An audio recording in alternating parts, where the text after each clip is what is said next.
जब हम लोग कोई ब्रिज या स्ट्रक्चर एक रिवर के ऊपर में जस्ट प्लान कर रहे होते हैं, तो हम लोगों को उसका हाइड्रोलिक्स एंड हाइड्रोलॉजी जानना बहुत जरूरी है। उसके मुखिया जो हम एस्टिमेट करते हैं उसके 5 कारण होते हैं। वहाँ का हमको पीक फ्लड डिस्चार्ज जाना चाहिए for the safety of that bridge. यदि हम उससे कम पे बनाएंगे तो जब भी कभी रिटर्न पीरियड जैसे प्रोबेबिलिटी किसी भी साल 1%, 2%, 4% जब वो फ्लड रिटर्न करेगा पीक जो वहाँ पे है उस टेरेन में, तो हमारे स्ट्रक्चर को वॉश आउट कर देगा। इसलिए एक बहुत केयरफुल स्टडी करना चाहिए कि what will be the peak flood discharge. जैसे हम यहाँ पे यदि ब्रिज हम बना रहे हैं, यहाँ पे पीक फ्लड डिस्चार्ज कितना होगा इसकी स्टडी करना जरूरी होता है, जिसका unit cubic meter per second में होता है। तो फर्स्ट होता है peak flood discharge. Peak flood discharge generally unit is in cubic meter per second. Second, वहाँ का हाई फ्लड लेवल क्या है। एक तो हम लोग थियोरेटिकली फाइंड आउट करते हैं, फिर वहाँ पे प्रैक्टिकली वहाँ के ओल्ड और एल्डर से या पेड़ पे कोई ट्रंक पे है या कभी कहीं और कोई चीज छुटा हुआ है, तो उसके बारे में पूरी स्टडी करते हैं टेरेन में कि इसका इस लोकेशन पे हाई फ्लड लेवल कितना हो सकता है। तो उसके ऊपर में हम लोग थियोरेटिकली भी पता कर लेते हैं एंड प्रैक्टिकली भी पता करके जो सुटेबल होता है उसको हम लोग मानते हैं, एवरेजिंग करते हैं। तो जितना हमारा यदि बहुत ही कॉस्टली स्ट्रक्चर बन रहा है, तो we need to be very conservative to assigning the high flood level कितना वहां पर हो गया। और यदि लेस इम्पोर्टेंट का है तो we can take the call. तो क्या है उसके बाद ये बहुत ही इंपॉर्टेंट रोल करता है फॉर सेफ्टी ऑफ स्ट्रक्चर। क्या वहाँ का हाई फ्लड लेवल कितना है, जिस लोकेशन में हम लोग प्लान कर हाई फ्लड लेवल, जिसे एचफल भी कहते हैं, ये मीटर में होगा। इसका जो यूनिट होगा that will be in the meter. फिर हमारा जो हम स्ट्रक्चर प्लान कर रहे हैं, जो स्ट्रक्चर हम प्लान कर रहे हैं उसको कितना रखें। यदि हम कम ओपनिंग रखेंगे, पानी बिल्टअप होगा, प्रेशर से ही बह जाएगा।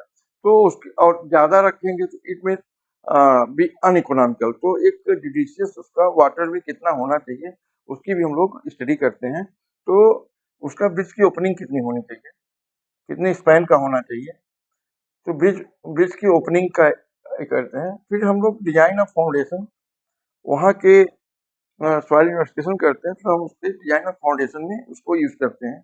उसका वाटर लेवल क्या है, सॉइल किस टाइप की है, इन सबको हम लोग वहाँ डिटरमाइन करते हैं with the help of Jio technical investigation. फिर उसको हम लोग इनकॉर्पोरेट करते हैं इन डिजाइन ऑफ फाउंडेशन। तो चौथा है design of foundation.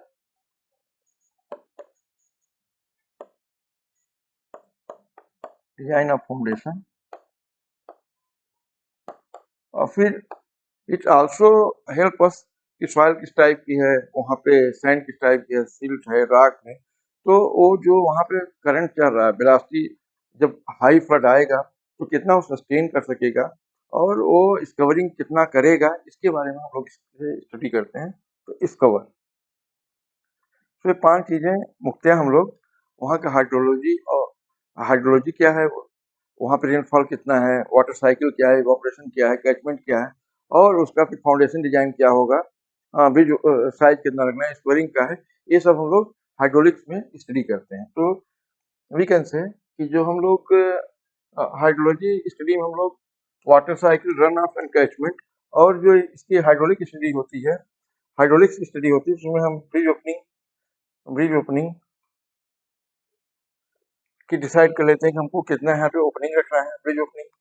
Design of foundation, हमको ओपन फाउंडेशन का काम चलेगा, फाइल फाउंडेशन करना है या वेल फाउंडेशन करना है, क्या करना है उसकी अब उसका भी डिसीजन इन्हीं डिटेल एंड डेटा के ऊपर में होता है। तो डिजाइन ऑफ फाउंडेशन, हाइड्रोलिक्स जो हम फिजिकल बिहेवियर के बारे में हम लोग ये करते हैं जब हाइड्रोलिक्स स्टडी करते हैं। तो डिजाइन ऑफ फाउंडेशन, फिर वहाँ पे स्ट्रीम की वेलोसिटी क्या है और स्कोर, ये इन चीजों को हम लोग हाइड्रोलिक बिहेवियर में एंड स्कोर। जब हम हाइड्रोलिक्स की स्टडी करते हैं तो फिजिकल बिहेवियर, फाउंडेशन कितने डेप्थ तक जाएगा, किस टाइप का फाउंडेशन चाहिए, ब्रिज का ओपनिंग कितना रखेंगे, उसका पानी का स्ट्रीम कितना आ रहा है, तो इसके बाद कितना होगा, इन सब का हम लोग ये हाइड्रोलिक स्टडी करते हैं ना। हाइड्रोलॉजी में फाइंड आउट वाटर साइकिल और नाफ एंड कैचमेंट। तो कैचमेंट जब हम कोई भी स्ट्रक्चर जैसे यहाँ प्लान कर रहे हैं, तो जितना भी वाटर जितनी भी एरिया का वाटर यहाँ पे डिस्चार्ज होगा, उसको उस पर्टिकुलर लोकेशन के लिए this area will be the catchment. ये जरूरी नहीं है पूरा पानी, कुछ पानी ऐसे जा रहा है तो that will not be the water which contribute at this location at this structure. इसके द्वारा जो इफेक्ट पड़ेगा उसको हम उस स्ट्रक्चर के लिए कैचमेंट कहते हैं। Catchment is the area of land usually bounded by mountains highest point draining into a stream at a given location. It is also called drainage area or drainage basin. Catchment areas calculation plays vital role in the estimating discharge for design of hydraulic structure. ये बहुत ही कितना discharge Ganga का basin है तो 89,000 cusec का आता है। यदि हम कोई छोटी स्ट्रीम ले माइनर ब्रिज तो वहाँ पे से 1 स्क्वायर किलोमीटर का है, तो इसलिए कितना पानी उस लोकेशन पे आएगा, जो कि उस जो स्ट्रक्चर हम लोग प्लान कर रहे हैं उसके बारे में प्रॉपर स्टडी करना जरूरी है। यदि किसी माइनर स्ट्रक्चर का इसके लिए जो माइनर स्ट्रक्चर है, मेजर स्ट्रक्चर है, उसके बारे में हम लोग स्टडी करते हैं। इसके लिए जो डिटेल जो स्पेसिफिकेशन दिया IRC 5 एंड IRC SP 54 को पूरे डिटेल के लिए स्टडी रिफर किया जा सकता है और उसमें पूरे डिटेल दिए गए हैं। यदि कैचमेंट एरिया केवल 1.25 स्क्वायर मीटर या इससे कम है तो हम लोग ट्रेवर्सिंग करके मतलब अपने ही टोटल स्टेशन लगा के उसके एलिवेशन उठा लेते हैं, कंटूर्स को प्लान करके हम लोग पता कर लेते हैं कि कितना वाटर यहाँ पे उस पर्टिकुलर लोकेशन पे उसका कैचमेंट एरिया का आएगा, उससे पता कर लेते हैं। ये उससे ज्यादा है तो भी यूज सर्वे ऑफ इंडिया का टोपो सीट, जो कि 1:50,000 के स्केल में बनी होती है, एंड देन भी फाइंड आउट कि कितना कैचमेंट इस स्ट्रक्चर का होगा।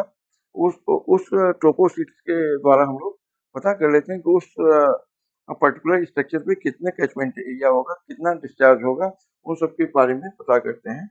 यदि प्लेन टेरेन है और आजकल कंप्यूटर्स आए हुए हैं, सॉफ्टवेयर्स हैं, जैसे catchment area using global mapper, catchment area using Google Earth या इसरो का भुवन है, इन सबको हम लोग जीआईएस टूल इन सब को लगा करके भी हम लोग उस पर्टिकुलर लोकेशन पे एक्यूरेटली फाइंड आउट कर लेते हैं कि कितना इस स्ट्रक्चर के लिए कैचमेंट एरिया होगा, जो डिस्चार्ज होगा, जो इस स्ट्रक्चर को इफेक्ट करेगा, उसका पीक डिस्चार्ज कितना होगा, उसका रिटर्न पीरियड कितना होगा, उस रेनफॉल हिस्टोरिकल डाटा से ले लेते हैं। तो सबकी स्टडी करके एक पर्टिकुलर पीक डिस्चार्ज निकाल लेते हैं, जिससे कि एचफॉल भी हम लोग डिटरमाइन कर लेते हैं। तो जो हम एक तो हम लोग कैचमेंट एरिया निकाल लेते हैं, डिटरमाइन डिजाइन पर डिस्चार्ज क्यू, हम लोग उसका कैचमेंट एरिया निकाल लेते हैं। फिर वहाँ पे हिस्टोरिकल रेनफॉल डेटा क्या है वो कैचमेंट एरिया की कैरेक्टरिस्टिक निकाल करके या तो इंपेरिकल फार्मूला यूज कर लेंगे जैसे डिकेंस का है, या यूनिट हाइड्रोग्राफ या फ्रीक्वेंसी एनालिसिस, ये सब करके हम लोग एक फाइंड आउट कर लेते हैं कि यहाँ पे इस पर्टिकुलर स्ट्रक्चर पे कितना डिस्चार्ज होगा। फिर अकॉर्डिंगली वी एलिवेशन हमारे स्ट्रक्चर का कितना होना चाहिए फ्री बोर्ड के बाद में, उसको हम लोग स्टेबली प्लान करते हैं। तो जो हम लोग IRC 5 में